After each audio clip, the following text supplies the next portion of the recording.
All right, so you've got a whole bunch of stuff here from these Notre Dame football players, and it's spring practice, so it's kind of their first glimpse into what it's like being in the program. Some of them anyway. Yeah, it's a really interesting mix. We've got guys who just got their transfers who are experiencing Notre Dame for the first time, guys coming back from injury, early enrollees. I mean, it's sort of a whole cross section of the program. Yeah, so I mean, it's a cool way to kind of get a feel for what the vibe is like right now in South Bend, and what these guys are thinking about as they kind of get integrated into this pretty demanding program. Absolutely. So let's start with these transfers. And, one of the things that jumped out at me was Noah Burnette, the kicker, specifically talking about, the chance to work with Coach Biaggi. Right. And it seems like that was a big factor in his decision to transfer to Notre Dame. Yeah. I mean, it's interesting because it's not just about Notre Dame itself. It's about the specific opportunity to work with a, highly regarded specialist coach. Right. And I think that, it speaks to the increasing specialization we're seeing in college football. Right. These guys are really taking, every aspect of the game seriously. And I mean, he talks about the film study they're doing already, the detail they're going into, and that's the kind of thing that can make a real difference in a close game. Yeah, absolutely. And he also mentioned classic South Bend spring, the wind, the snow even. Of course. It's a small detail, but I think it just kind of underscores the adjustments that, these guys are making when they come to Notre Dame. Right. I mean, it's a different environment for sure. Yeah. And then we've got Davion Dixon, the defensive lineman, coming from Miami. So, talk about a weather adjustment. Yeah. Completely different world. But he seems to be really focused on rehabbing from an injury right now. Right. And it's admirable how he's, using this time to really dive into the playbook. Right. He's talking about mental reps, which are so important when you're not able to be out there physically. Right. So, he's still contributing, he's still learning, and he's, staying engaged with the team. Yeah. And I thought it was interesting. He mentioned that he actually wasn't a Notre Dame fan growing up. Yeah, that's a really interesting story. But it seems like the recruiting process and actually getting to know the program really changed his perspective. I think it speaks volumes about the culture that they've built there. Right. It's not just about, the name on the jersey. It's about the people, the environment, the tradition. And clearly that's something that really resonated with him. Yeah. And now he's, fully bought in. He talks about how special it is to be a part of this program. Right. It's genuine. So let's talk about that culture a little bit more. Will Pauling, the wide receiver, he had some interesting observations about the environment at Notre Dame. Yeah, he talks about it being responsibility driven. Right. There's this expectation of excellence, and he seemed to really appreciate that. Yeah, and I thought this was really interesting. He actually played against Notre Dame when he was at another school, and he talked about how, even as an opponent, it felt like home. Right. He talked about the all-green game day atmosphere and how it just had this sort of, welcoming feeling to it. Yeah, I mean, it's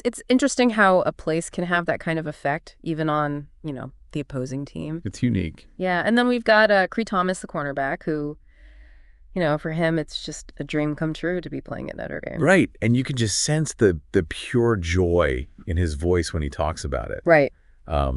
It's just pure excitement to be a part of the program, and I think that's a great foundation to build on. Yeah, absolutely. So let's shift gears a little bit and talk about the early enrollees.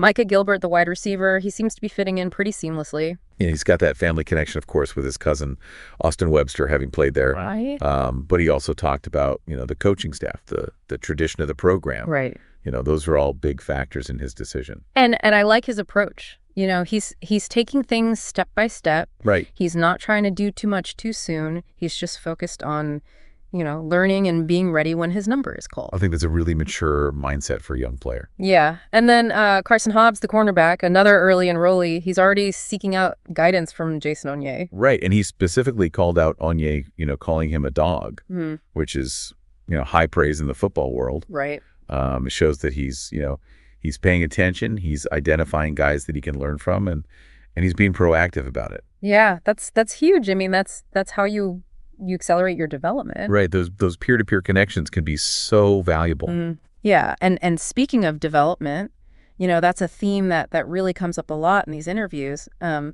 Will Pauling talked about Coach Washington's emphasis on, the fundamentals. Right. And that idea of getting 1% better every day. That's a really powerful concept, Yeah. and it's something that you see in a lot of successful programs. Right.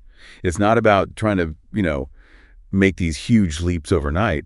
It's about consistent improvement, focusing on the details and building a strong foundation. And Cree Thomas, he talked about learning from Leonard Moore, both on the field and in terms of recovery. Right, and that recovery aspect is so important. It's not just about what you do during practice. It's about taking care of your body so you can stay healthy and perform at a high level. Yeah, yeah. And then we've got Preston Zinter, the linebacker. Yeah. His main goal right now is just to play fast at the college level. Which is understandable. Right. I mean, the game is so much faster than it is in high school.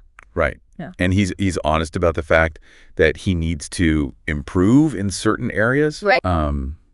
He's got that self-awareness, which is really important for a young player. Yeah, and I was also struck by the importance of faith for some of these guys. Right. Kingston Vilio-Muasa, he talked about how, faith was a big part of his decision to come to Notre Dame. Right, and he's also leaning on the veteran linebackers. He's got Kingston J.B. Jr. Those guys are really taking him under their wing. Yeah, I mean, it's more than just football. It's about, finding a community and a support system. Right, it's about finding the right fit. And Teddy Rezac, he also talked about faith being a big factor in his decision, and he shared some advice that he got from Coach Freeman. Yeah, don't let disruptions become distractions. That's a good one. It's a really powerful message, and I think it applies to so much more than just football. Right, it's about, staying focused and not letting the inevitable challenges derail you. Exactly. So, I mean, looking at all of these interviews together, there are some really clear themes that emerge. The importance of mentorship. These young guys are really relying on the older players and the coaches for guidance. Yeah, that culture of mentorship is clearly a big part of what they're doing at Notre Dame. And then there's this emphasis on process, taking things step by step, focusing on incremental improvement. Right. It's about building a foundation for long-term success. And then finally, there's just this sense that Notre Dame is a special place. Right. It's got that unique atmosphere that you just don't find everywhere else. So, I mean, for anyone who's, interested in Notre Dame football, this is a really fascinating glimpse into what's going on right now. These are guys who are navigating new environments. They're embracing a demanding culture. They're focusing on their development. And for some of them, it's just a dream come true to be there. It makes you think about how these experiences are going to shape them. Yeah. As players and as people. And it also makes you wonder, how this emphasis on fundamentals and mentorship will translate to success on the field. Yeah, I mean, what kind of team are they building in South Bend? Right. Are these the building blocks of something special? It's going to be interesting to watch it all unfold.